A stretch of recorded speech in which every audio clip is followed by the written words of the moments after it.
We need to talk about what Janet Yellen is saying about the commercial real estate market. We should talk about the absolutely absurd housing market. We're actually going to give you some numbers. Shout out Brian Lebo, great Vegas real estate agent that I use to purchase our property. He puts out monthly data that if you are not following, you must. We could talk about some earnings like Ralph Lauren, PayPal. We should also talk about shrinkflation. A lot of stuff going on today. Let's get into it. Today's daily financial news. You know what, folks? Let's start with Janet Yellen. We have been talking about potentially banking crisis 2.0. Obviously, New York Bank Corp, something like that, really hitting the news. And of course, Yellen is being asked about this. Some of her most recent comments are as follows. It is obvious that we are going to have some commercial real estate pain. Thanks, Janet. It is looking like 80% of the commercial loans are held by smaller institutions. This is not the big boys. Her indication with that is it's not systemic.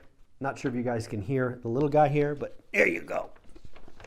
Here is, oh, you're a little low, buddy. Here's Sonny. He wants to say hi.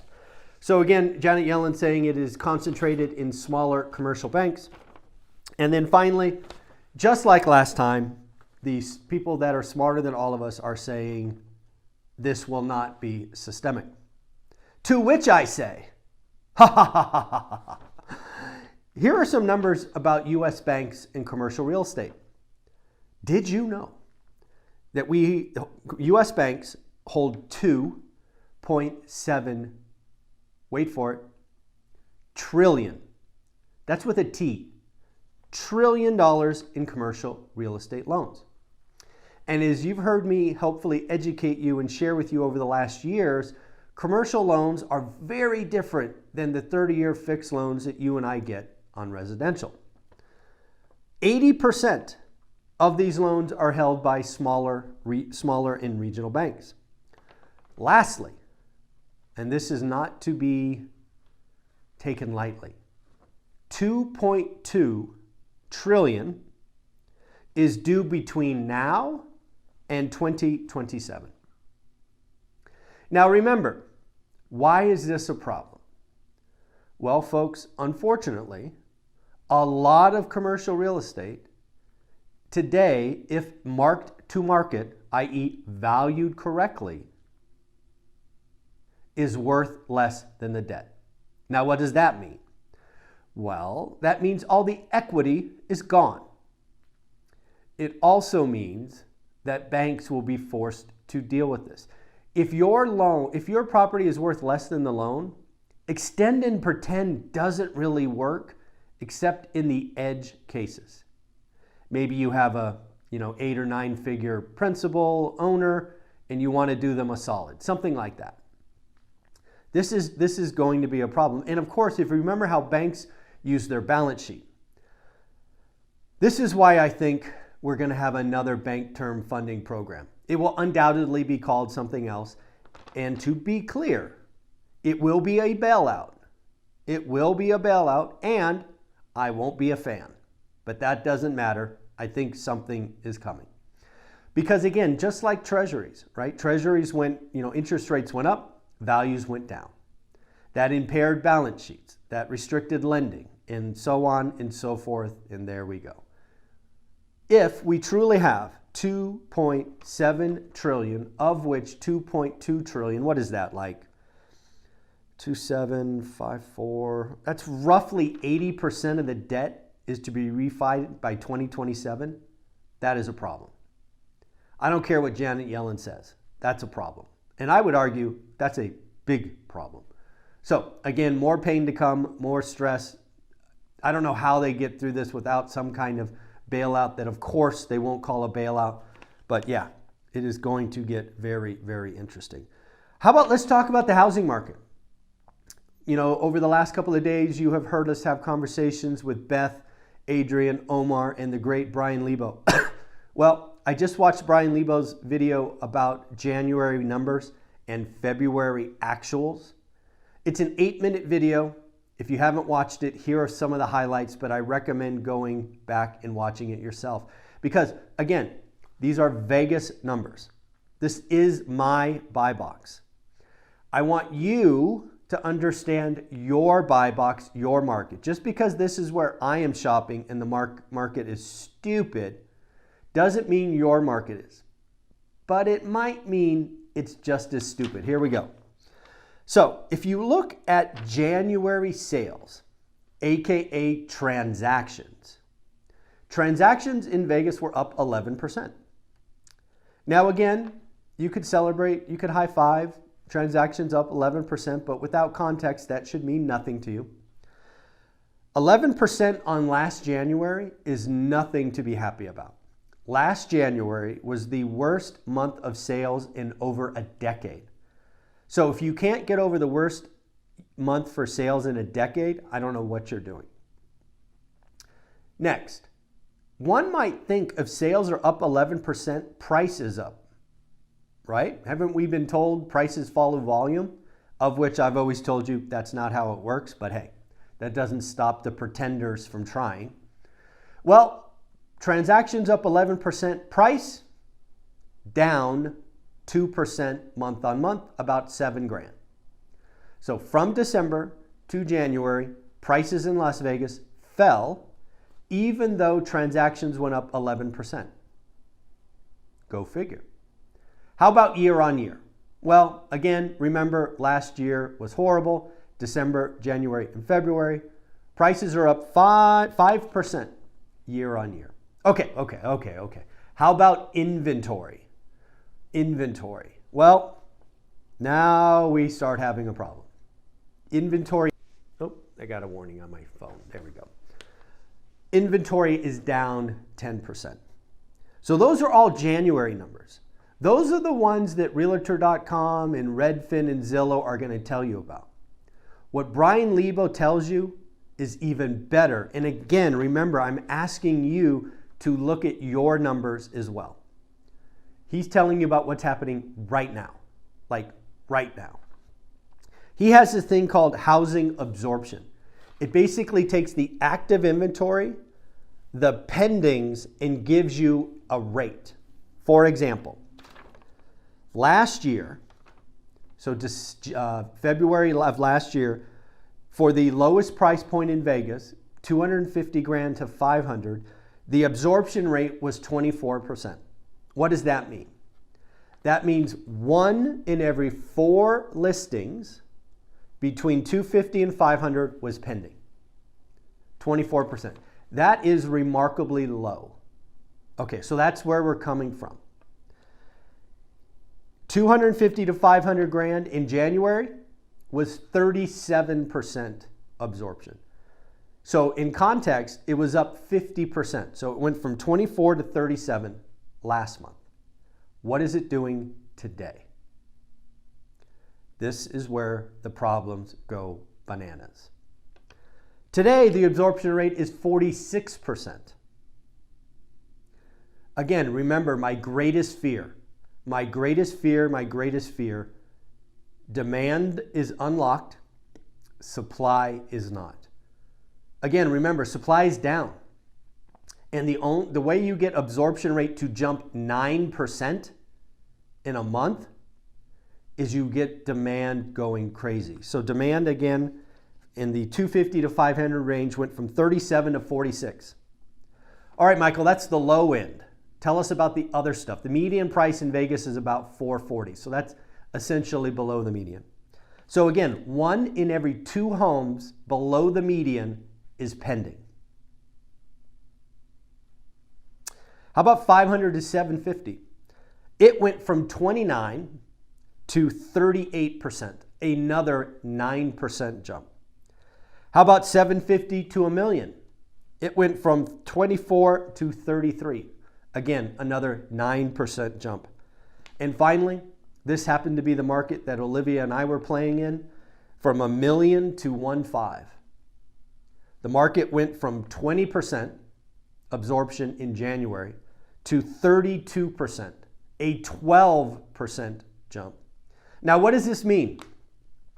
It means that median home price that fell 7% last month was a inventory mix problem. You sold more low-end homes than high-end homes.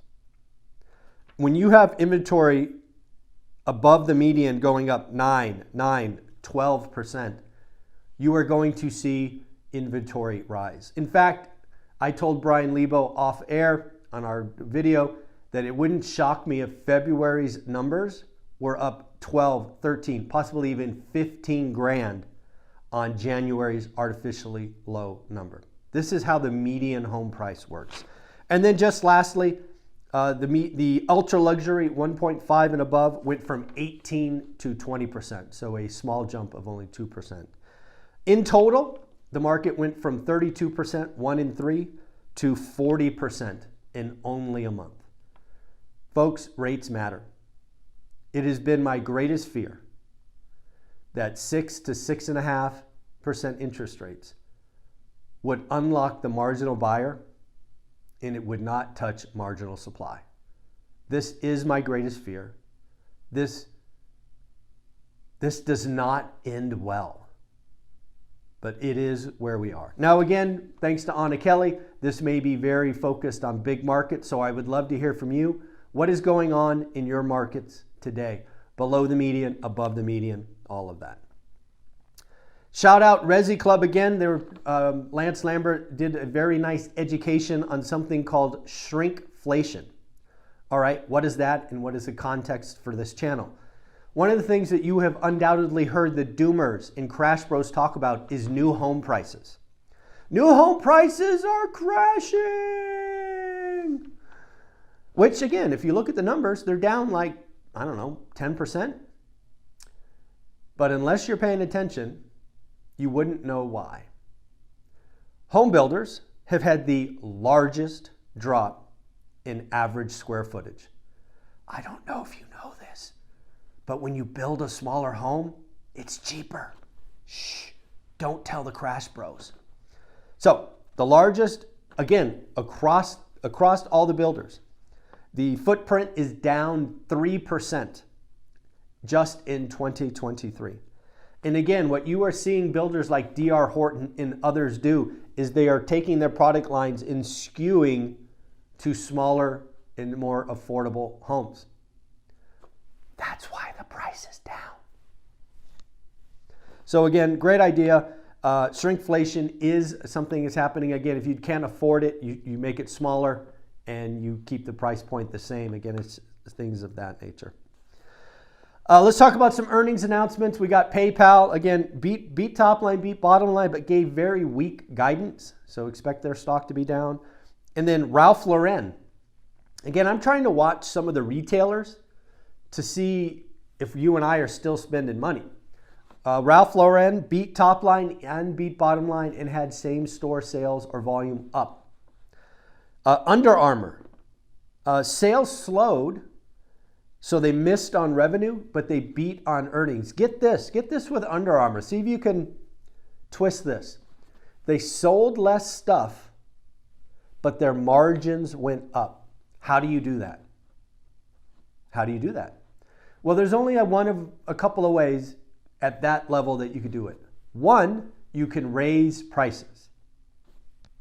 Keep costs the same, raise prices, gross margin goes up. The other one that I can think of is you discount less.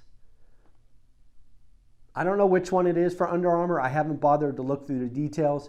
My guess is it's probably a little bit of both. And there is a third one.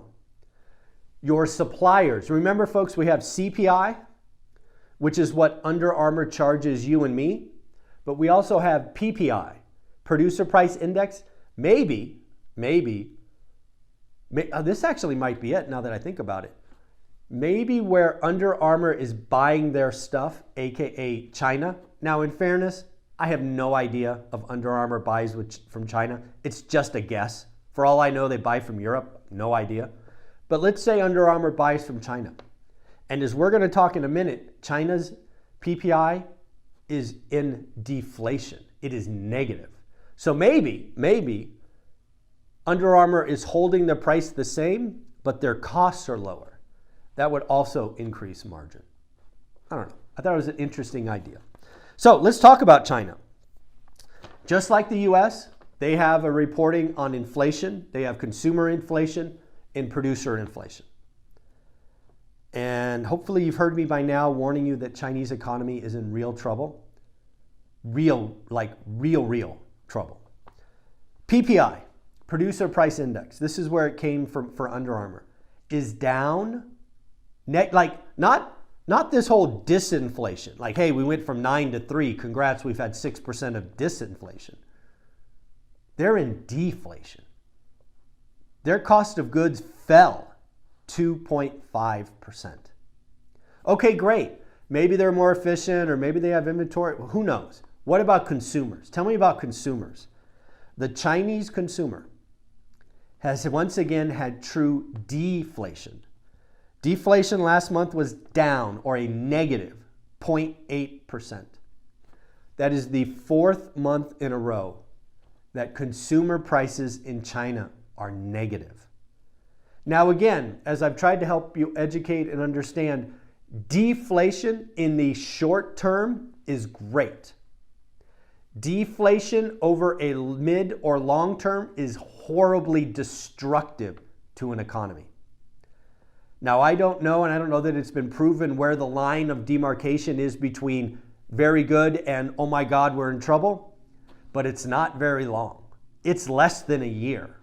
It might be less than 6 months. My gut tells me somewhere between 6 and 12 months.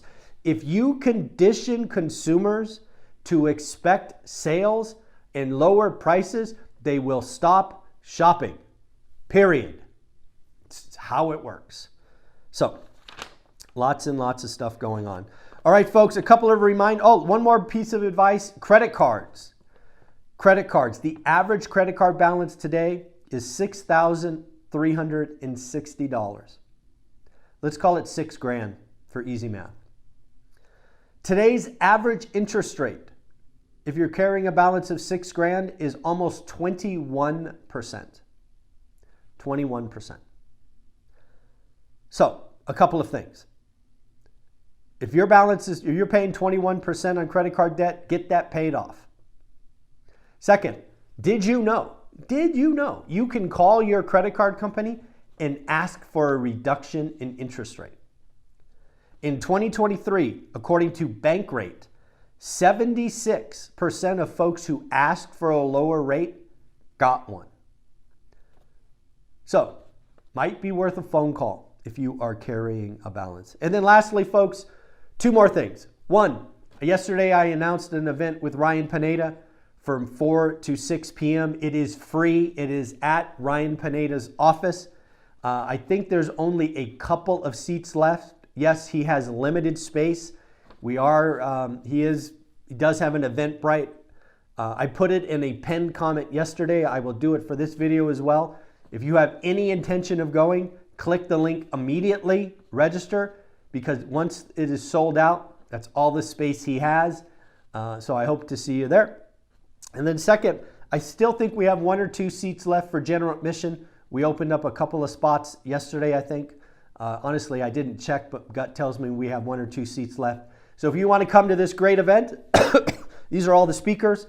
I had them create this sign, so I'll remember everybody that was part of the first session. Excuse me. Book your tickets, come out. I look forward to seeing you. Remember, Ryan Pineda, 4 to 6 on Friday. It is free. Click the link below, get registered, and folks, have an amazing day. Bye.